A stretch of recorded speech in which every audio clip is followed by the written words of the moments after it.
കൃഷ്ണ. ഓം നമോ ഭഗവതേ വാസുദേവായ. പുണ്യപുരാതനമായ ഗുരുവായൂർപുരിയിൽ ഭക്തകോടികളുടെ ഹൃദയേശ്വരനായ കണ്ണൻ ഇന്ന് കാളിയമർദ്ദന രൂപത്തിലാണ് വിളങ്ങിയത്. തിന്മയുടെ പ്രതീകമായ കാളിയൻ്റെ അഹങ്കാരം അടക്കി തൻ്റെ തൃപ്പാദ സ്പർശനത്താൽ യമുനയെ ശുദ്ധീകരിച്ച ആ പുണ്യ നിമിഷങ്ങളെയാണ് ഇന്ന് ശ്രീലകത്ത് പുനരാവിഷ്കരിച്ചിട്ടുള്ളത്.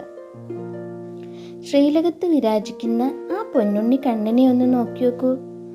കാളിയൻ്റെ ഫണത്തിനു മുകളിൽ അതിമനോഹരായി നൃത്തം ചെയ്യുന്ന ഭാവമാണ് ഉണ്ണിക്കുന്ന്.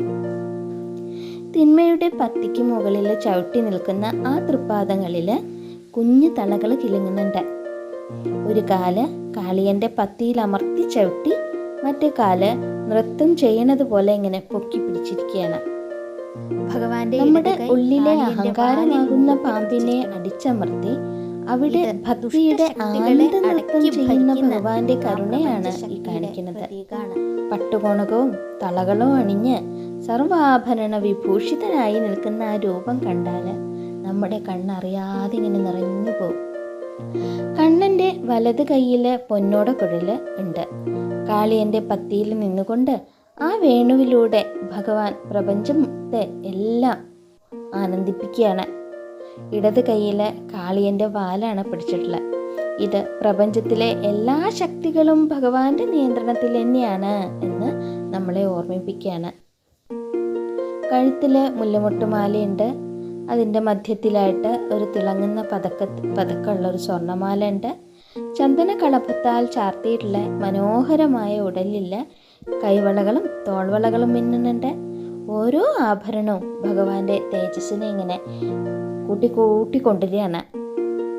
ആ തിരുമുടി ഒന്ന് നോക്കി നോക്കൂ. വെളുത്ത പൂക്കളും തെച്ചിപ്പൂക്കളും കൊണ്ട് തീർത്ത മനോഹരമായിട്ടുള്ള തിരുമുടിമാല. അതിന് മുകളിലായിട്ട് 3 മയിൽപ്പീലി പട്ടുകളെ പോലെ ഇങ്ങനെ കാട്ടിലാടുകയാണ്. കഴുത്തില് തുളസിയും തെച്ചിയും വെളുത്ത പൂക്കളും ഇടകലർത്തിയിട്ട് ഉണ്ടമാല ഭഗവാന്റെ വനമാലയായിട്ട് ഇങ്ങനെ ഇട്ടിട്ടുണ്ട്. നെറ്റിയിൽ ഗോപി തിലകണ്ട്. പിന്നെ ആ മന്ദഹാസം, എപ്പോഴുള്ള ആ മന്ദഹാസം ഉണ്ട്. ഒരു കൊച്ചു കുട്ടിയുടെ നിഷ്കളങ്കതയോടെ കാളിയൻ്റെ മുമ്പിൽ ആടിത്തിമിർക്കുന്ന കണ്ണനാണ്. തിന്മയെ ഭയപ്പെടുത്തുകയല്ല, മറിച്ച് തൻ്റെ സ്പർശനത്താൽ അതിനെ ശുദ്ധീകരിക്കുകയാണ് ഭഗവാൻ ചെയ്തത്. കണ്ണൻ്റെ നാമജപം കൊണ്ട് മുഖരിതമായിട്ടുള്ള ആ അന്തരീക്ഷത്തിൽ മന്ദഹാസം ഭക്തർക്ക് ശാന്തി നൽകുകയാണ്. നാരായണ നാരായണ നാരായണ. ഈ കാളിയമർദ്ദന രൂപം ദർശിക്കുമ്പോൾ നമ്മുടെ മനസ്സിനുള്ളിലുള്ള അന്ധകാരം നീങ്ങട്ടെ. ഭഗവാന്റെ ആ തൃപ്പാദങ്ങൾ നമ്മുടെ ഹൃദയത്തിൽ സ്പർശിക്കട്ടെ. ഭഗവാന്റെ ഈ അനുഗ്രഹം എല്ലാവർക്കും ഉണ്ടാവട്ടെ. ആ തൃപ്പാദങ്ങളിൽ ശരണം പ്രാപിച്ചിട്ട് നമുക്ക് പ്രാർത്ഥിക്കാം. ഗുരുവായൂരപ്പ ശരണം, കണ്ണാ ശരണം, കൃഷ്ണ ഗുരുവായൂരപ്പ.